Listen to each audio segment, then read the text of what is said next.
സംസ്ഥാനത്ത് 6049 പേർക്ക് കോവിഡ് സ്ഥിരീകരിച്ചു. 5306 പേർക്ക് സമ്പർക്കത്തിലൂടെയാണ് രോഗബാധ.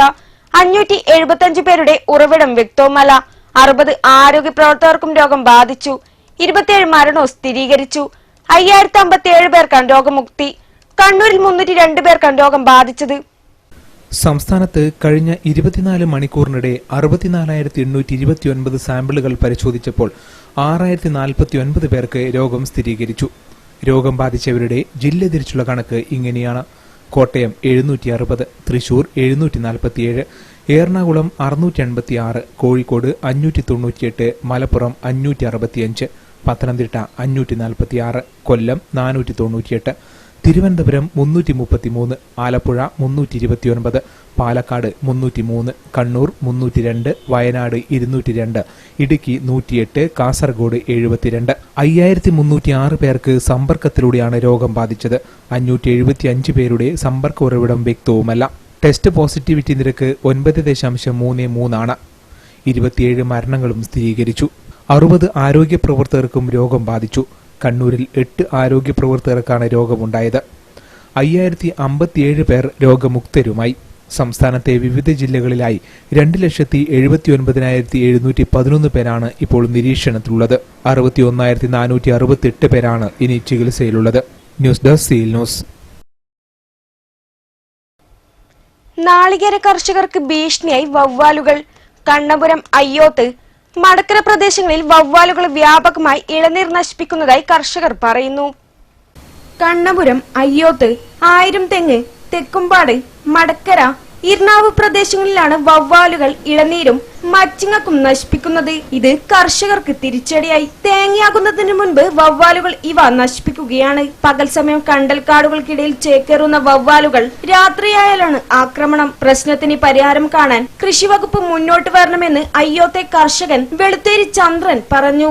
തെങ്ങ് കയറ്റത്തിൽ പോകുമ്പോൾ 3 വർഷങ്ങളായിട്ട് വളരെ കൂടുതലായിട്ട് ഇന്ന് നമുക്ക് ഉൽപാദനം കിട്ടാതെ ഒരവസ്ഥയുണ്ട്.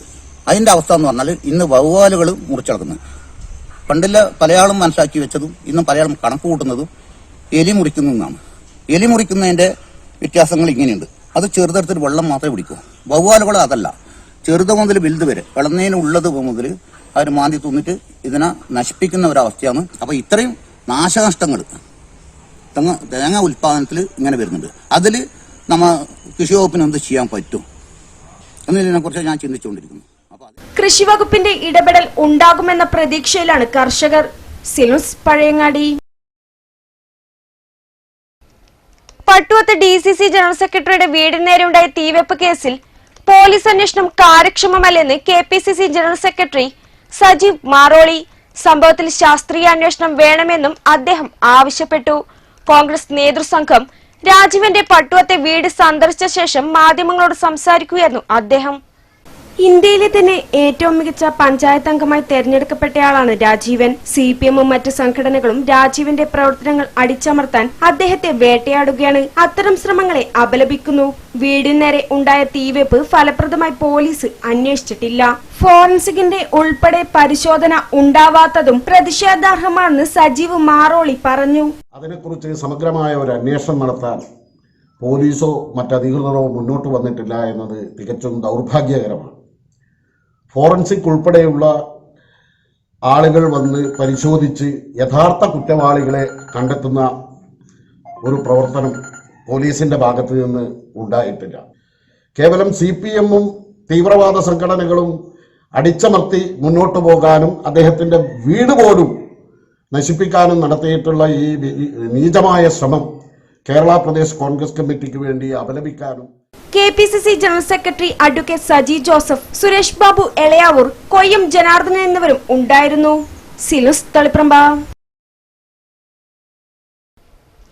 കോവിഡ് പ്രതിസന്ധികൾക്കിടയിലും കലാരംഗത്ത് സാന്നിധ്യം ഉറപ്പിച്ച് ക്ഷേത്രകലാ അക്കാദമി.